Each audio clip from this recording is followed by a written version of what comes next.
Hi, I heard from my nephew Malachi Philbrick that his teacher Jacqueline Dresser and the class would normally at this time of year be discussing or talking about my novel Freak the Mighty. I realize that it is not a normal time and things can't go forward just as we all might wish. But I wanted to send you a message anyways of encouragement that I had just have this vision that someday, many years from now, you're all going to be able to tell the story to your grandchildren of how you and your family survived and all your friends the great pandemic of 2019 and 2020. And it'll be a very interesting and fascinating tale to tell because you'll know how it ends, which we don't quite yet. But I'm sure all of you are going to be safe and your families are going to be fine. So we just have to band together. We can't get through this alone. We have to cooperate with each other.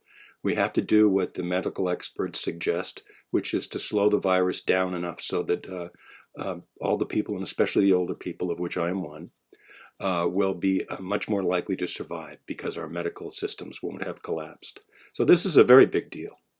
And it really is true that we have to come together, and I think that we are.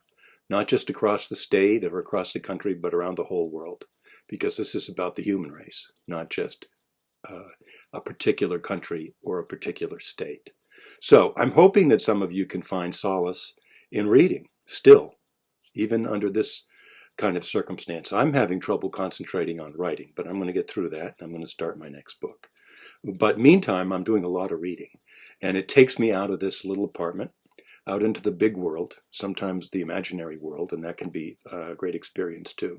So give it a try. Keep reading. It'll make you smarter and healthier. We know that. And someday soon, we'll all be able to get together under much more ordinary and friendly circumstances. And we can tell our own stories about what happened and what transpired. Because we're all paying attention right now. We have to. So my very best wishes from my apartment in Kittery, Maine.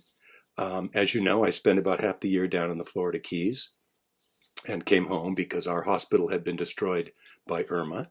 I felt I shouldn't be that far away from medical treatment if necessary, although I'm fine and dandy, good and healthy. Just got back from the grocery store where I wore a mask and gloves and was very careful. So I am confident that I will be okay and that all of you will be okay too. So I hope to see you sometime in the future. Thank you very much.